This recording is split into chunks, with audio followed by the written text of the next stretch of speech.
Good morning friends. आज हूँ 27 मे 2025 बुधवार। आसतु जानिबा सकाळर किछि मुख्य खबर। ता पूर्व आम चैनल को जदि सब्सक्राइब करना आम चैनल को गोटे सब्सक्राइब करूँ और वीडियो को शेयर और लाइक करूँ। प्रथम खबर, नुआ पौर संस्था प्रक्रिया आरंभ। गठन हेब नुआ एनएससी और पौरपालिका। राज्य रे नुआ एनएसयू म्युनिसिपालिटी तत्परता देखाई राज्य सरकार। गंजाम जिलार पोलसरा और भंजनगर को मिल म्युनिसिपालिटी मान्यता।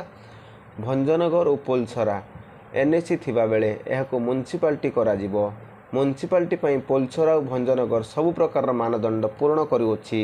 तत्कालीन बीजेडी सरकार विधानसभा निर्वाचन पूर्व 23 जिलार 57 नुआ पौर संस्था गठन पर घोषणा करथिले, किंतु बीजेडी सरकार एथिपाई कोनोसी विधिवत प्रक्रिया आरंभ करनथिले। सूचना अनुसार प्राथमिक पर्यायर 7टी नुआ पौर संस्था गठन पर मुख्यमंत्री पाखक प्रस्ताव जाइछि। परवर्ती खबर, कर्णाटकर 2 विधायकों को दलरू बहिष्कार कला बीजेपी। कर्णाटक रे निजर 2 जन विधायक को दलरू बहिष्कार करिछि बीजेपी। एसटी सोमशेखर एवं ए शिवराम मेहन को 6 वर्ष पर दलरू बीजेपी बहिष्कार करिथिबा जणा पड़िछि। बीजेपी रो कर्णाटक यूनिट सभापति बीवाई विजेंद्रଙ୍କ अनुजाई दल विरोधी कार्यक्रम दलरू उभय विधायकों को दलरू बहिष्कार करा जाई अछि। परवर्ती खबर, अमेरिका सह टैरिफ वार रे ड्रैगन को लागि पारे बड़ झटका। 90 लाख हरैबे चाकरी। अमेरिका और चीन भितर जारी रही टैरिफ वार। डोनाल्ड ट्रम्प को द्वितीय थर क्षमता को आसिबा परे यह जारी रखिछंती। कुहाजाउछि ट्रम्प प्रशासन पक्षरु चीन उपर टैरिफ बढ़ाइबा को नहीं ड्रैगन को लागिबा को जाउछि बड़ झटका। विशेष भाव में बढ़ी पारे बेरोजगारी। मैन्युफैक्चरिंग सेक्टर रे जाई पारे 90 लाख रु अधिक चाकरी। ए छड़ा चीन रे प्रॉपर्टी ग्रोथ मध्य पूर्वरु डाउन हो जाइछि। परवर्ती खबर, थाईलैंड भारत रे केवल बढ़ी कोविड मामला। अमेरिका रे कोरोना देखाई असल कराल रूप। सप्ताह रे मृत्यु संख्या 350 पार। पुणी थरे कोरोना भाइरस मुंड टेकिबा आरंभ करिछि। भारत रे हेउ कि अमेरिका उभय देश रे कोविड मामला वृद्धि पाइछि। भारत रे नुआ मामला आसुथबा बेले अमेरिका रे प्रति सप्ताह रे भी कोरोना शह लोकंक प्राण नेउछि। परिस्थिति पूर्व परि भयंकर नुहे, किंतु यह निश्चित भाव में स्पष्ट करा जाउछि जे कोरोना संपर्क संपूर्ण भाव जाई नहीं। गत किछि सप्ताह धरी देश रे विभिन्न स्थानरू कोरोना मामला रिपोर्ट आसुछि। वर्तमान नोएडा रे 9टी नुआ कोविड मामला रिपोर्ट आसीछि। एबे सेठारे संक्रमित रोगी संख्या 10 को वृद्धि पाई। समस्त रोगी वर्तमान संगरोध रे अछंती। जदि आमे समग्र देश विषय आलोचना करिबा तेबे गोटे सप्ताह रे 1000 रु अधिक मामला रिपोर्ट होईछि। परवर्ती खबर, चलित वर्ष। परवर्ती खबर, भारतीय पाणीपाग विज्ञान विभाग आईएमडी जून रु सेप्टेम्बर पर्यंत निजर दीर्घकालीन मौसुमी पूर्वानुमान करिछि। एबे अनुमान करा जाइछि जे एही समय मध्य देशर हाराहारी 106% वर्षा होई पारे, जोथिरे प्लस एवं -4% कम अधिक होई पारे।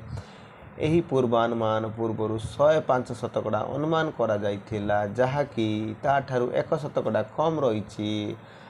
आईएमडी रो एही संशोधन अनुमान अनुसार चलित वर्ष मौसुमी स्वाभाविक ठारू अधिक वर्षा रही। एही वर्षा सेबे ठारू हबो जेतेबेले वर्षा दीर्घकालीन हाराहारी ठारू 104 रु अधिक होई थाए। सीधा शब्द रे जदि कहा जाए तेबे मौसुमी बेले पूर्वानुमान ठारू अधिक वर्षा हेबार संभावना रही। परवर्ती खबर, 4 जन आईएसआई एजेंट सह कथा होउथले ज्योति तांको पाखरु मिलिला 12 जीबी डाटा। हरियाणार 33 वर्षीय यूट्यूबर ज्योति मल्होत्रा विरुद्ध रे गुप्तचर अभियोग रे जोरदार तदंत चली रही।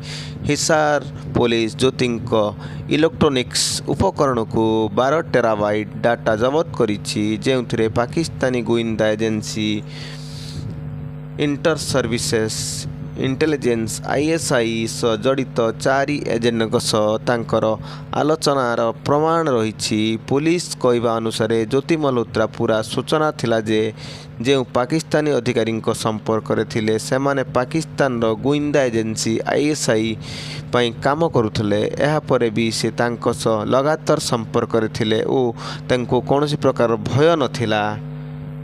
परवर्ती खबर अमेरिकार गोल्डन डोम को किम जोंग का विरोध कहले विश्व पाई विपद। महाकाश रे परमाणु युद्धर संकेत। विश्वर जे कौनसी अंचल आसु किंबा महाकाशरू गोल्डन डोम प्रत्येक क्षेपणास्त्र को नष्ट करि परिबो। अमेरिका राष्ट्रपति डोनाल्ड ट्रम्प को यही घोषणा अनेक देश रे चिंता को बढ़ाई देछि। उत्तर कोरिया और चीन अमेरिकार गोल्डन डोम मिसाइल्स शिल्डेड प्लान को खूब विपदपूर्ण बोली कहिसंती। से कहिसंती जे अमेरिका यही पदक्षेप जो महाकाश रे परमाणु युद्ध होबार आशंका रही। गत सप्ताह रे अमेरिका राष्ट्रपति Donald Trump golden dome missile shield plan को नहीं बहु विवरणी एवं पांठी घोषणा करथिले। परवर्ती खबर भारतीय प्राणी सर्वेक्षण द्वारा 2टी नुआ प्रजातिर माछ चिन्हट।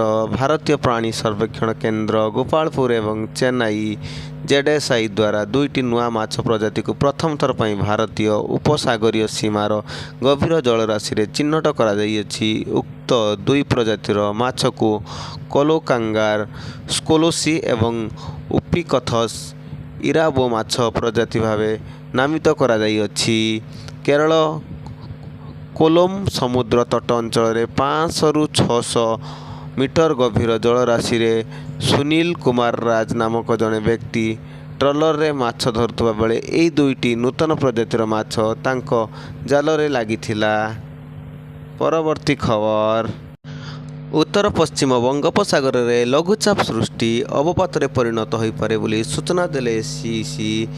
उड़ीसा उपकूल रे उत्तर पश्चिम बंगोपसागर उपरे मंगलवार एक लघुचाप क्षेत्र सृष्टि होईची जहाँकि परवर्ती समय रे अवपातर परिणत होई उत्तर पूर्व दिगरे गति करि पारे बोली शिक्षा और अनुसंधान परिचालित सेंटर फॉर एनक्लोजमेंट एंड क्लाइमेट पक्षरु कुआଯାଇଛି। यार प्रभाव रे सारा राज्य रे वृष्टिपात होई पारे एवं विशेष करी उपकूल अंचल एवं उत्तर ओडिशा जिला गुड़िक प्रबलरू अति प्रबल वर्षा अनुभव होई पारे।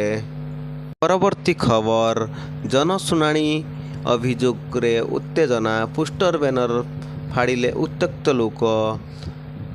जन अभियोग शुणाणी उत्तेजना पोस्टर बैनर फाड़िले उत्त्यक्त लोक घटना घटी सुवर्णपुर जिला डुंगुरीपाली ब्लॉक ठारे जिलापाल आरक्ष अधिकारी जुग्म अभियोग शुणाणी शिविर रे सूचना अनुजाई मंगलवार डुंगुरीपाली ब्लॉक ठारे जिलापाल और आरक्ष अधिकारी मिलित जुग्म अभियोग शुणाणी आयोजित होइथिला। हेले जिलापाल और एसपी अनुपस्थित थिबारु अभियोगकारी उत्त्यक्त होई बैनर फाड़िबा सह शुणाणी बंद करने को दाबी रखिथिले। लोक अभियोग करथिले जे बिना मुखिया रे जनशुणाणी केवल प्रहसन फल सकाळ 7:30 आरंभ होउथिबा जनशुणाणी दीर्घ समय पर्यंत चली पारि नथिला। परे सकाळे 10टा बेलू एसपी पहुंची अभियोगकारी सह आलोचना करथिले। तेबे आगामी अभियोग शुणाणी जदि जिलापाल और एसपी न आसती ताहले यह संपूर्ण भाव अचल कर दिए बोली चेतावनी देइछन्ति लोके। परवर्ती खबर जून 3 रे कुटियार कमिटी प्रथम बैठक। कोरापुट जिला पटांगी सीमांत कुटिया उपरे आंध्र प्रदेश नजर पकाई। स्थानीय लोकों को सबु योजनार लोभ देखाई आंध्र पकाउछि नजर। तेणु कुटिया को नहीं सरकार 16 जणिया कमिटी गठन करिसंती। जून 3 तारिख रे कुटिया कमिटीर प्रथम बैठक राजस्व मंत्री सुरेश पुजारी अध्यक्षतार 16 जणिया कमिटी एकाठी बसी आलोचना करेंगे। ता पूर्व सुंदरगढ़ रे आज चली प्रस्तुति बैठक। राजस्व मंत्री सुंदरगढ़ गस्तरे आसीथिबा बेले एही बैठक करिसंती। परवर्ती खबर पाकिस्तान सह बड़ डील कला रूसिया भारत को जोरदार लागिला झटका।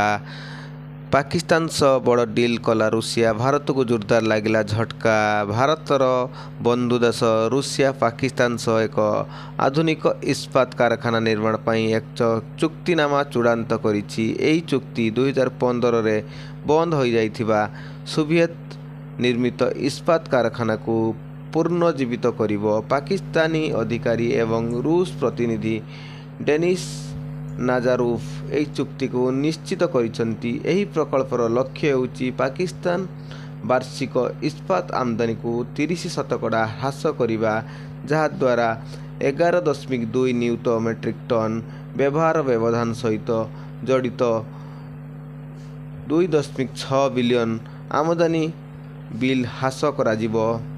ପରବର୍ତ୍ତୀ ଖବର, ପାଟନାଗଡ଼ ପାର୍ସଲ ବୋମା ବିସ୍ଫୋରଣ ମାମଲାରେ କାଲି ଆସିବ ଚୂଡ଼ାନ୍ତ ରାୟ। ସରିବ ଅପେକ୍ଷା, କାଲି ଆସିବ ବହୁଚର୍ଚ୍ଚିତ ପାଟନାଗଡ଼ ପାର୍ସଲ ବୋମା ବିସ୍ଫୋରଣର ମାମଲାର ରାୟ। ମାମଲାର ସମସ୍ତ ସାକ୍ଷ୍ୟ ପ୍ରମାଣକୁ ଆଧାର କରି ପାଟନାଗଡ଼ ଏସ୍ଡିଜେ କୋର୍ଟ ରାୟ ଶୁଣାଇବେ। ତେବେ ଏହାରି ଭିତରେ ଅଭିଯୁକ୍ତ ପୁଞ୍ଜିଲାଲ ମେହେରଙ୍କୁ କ'ଣ ଦଣ୍ଡ ମିଳିବ ତା ଉପରେ ସମସ୍ତଙ୍କ ନଜର ରହିଛି। ତେବେ ବିସ୍ଫୋରଣରେ ପ୍ରାଣ ହରାଇଥିବା ସୌମ୍ୟଶେଖରଙ୍କ ପରିବାର ଏବେ ନ୍ୟାୟ ଅପେକ୍ଷାରେ। ପରବର୍ତ୍ତୀ ଖବର, ପୁଣି ଭାରତ ବାଂଲାଦେଶ ସୀମାରେ ଉତ୍ତେଜନା। ଅନୁପ୍ରବେଶକାରୀଙ୍କୁ ରୋକିବା ବେଳେ ଉତ୍ତେଜନା ପ୍ରକାଶ ପାଇଥିଲା। ଆଜି ସକାଳେ ଆସାମ ବାଂଲାଦେଶ ସୀମାରେ ଦୁଇଟି ଭିନ୍ନ ଭିନ୍ନ ଅଞ୍ଚଳରେ ବିଏସ୍ଏଫ୍ ଏବଂ ବିଜିବି ମୁହାଁମୁହିଁ ହୋଇଥିବା ଅଭିଯୋଗ ହୋଇଛି। ମଙ୍ଗଳବାର ଭୋର ସମୟରେ ବାଂଲାଦେଶର କୁରିଗ୍ରାମ ଜିଲ୍ଲାର ରୌମାରୀ ଉପଜିଲ୍ଲାର ବୋଇରାବାରୀ ସୀମାରେ ବିଏସ୍ଏଫ୍ 14 ଜଣଙ୍କୁ ନୋ ମ୍ୟାନ୍ସ ଲ୍ୟାଣ୍ଡ ଭିତରକୁ ଠେଲି ଦେବାକୁ ଚେଷ୍ଟା କରିଥିଲା। ସ୍ଥାନୀୟ ଲୋକ ଏବଂ ଗଣମାଧ୍ୟମ ରିପୋର୍ଟ ଅନୁସାରେ ଏହି ଘଟଣା ସୀମା ପିଲର ନମ୍ବର 1067 ନିକଟରେ ଘଟିଛି। କୁହାଯାଉଛି ଯେ ବିଏସ୍ଏଫ୍ ସୈନିକମାନେ 9 ପୁରୁଷ ଏବଂ 5 ମହିଳାଙ୍କୁ ବାଂଲାଦେଶ ପଠାଇବାକୁ ଚେଷ୍ଟା କରିଥିଲା। ଏହି 14 ଜଣ କିଏ କିଛି ଏପର୍ଯ୍ୟନ୍ତ ଜଣାପଡ଼ିନାହିଁ। ପରବର୍ତ୍ତୀ ଖବର, ରକ୍ତ ଜୁଡ଼ୁବୁଡ଼ୁ ଅବସ୍ଥାରେ ଦୁଷ୍କର୍ମ। ଦିନକୁ ଦିନ ଲୋକମାନେ ଏତେ ହିଂସ୍ର ହେଉଯାଉଛନ୍ତି ଯେ ଅନ୍ୟ ଲୋକଙ୍କୁ ମାରିବାକୁ ପଛାଉନାହାନ୍ତି। ସେ ପୁଣି ହାତୁଡ଼ି ପନିକି ଛୁରୀ ଯାହା ପାଇଲେ ସବୁଥିରେ ଆକ୍ରମଣ କରୁଛନ୍ତି। ସେତିକିରେ ବି ତାଙ୍କ ମନ ବୁଝୁନାହିଁ ଯେ ରକ୍ତ ଭିଜା ଅବସ୍ଥାରେ ରେପ୍ କରୁଛନ୍ତି। ସେଭଳି ଏକ ଘଟଣା ଦେଖିବାକୁ ମିଳିଛି ନୂଆଦିଲ୍ଲୀରେ। ଦମ୍ପତିଙ୍କୁ ହାତୁଡ଼ିରେ ପିଟି ପିଟି ରକ୍ତାକ୍ତ କରିସାରିବା ପରେ ଦୁହେଁ ମରିଗଲେଣି ଭାବି ସେହି ରକ୍ତ ଜୁଡ଼ୁବୁଡ଼ୁ ଅବସ୍ଥାରେ ମହିଳାଙ୍କୁ ବଳାତ୍କାର କରାଯାଇଛି। ପୁରା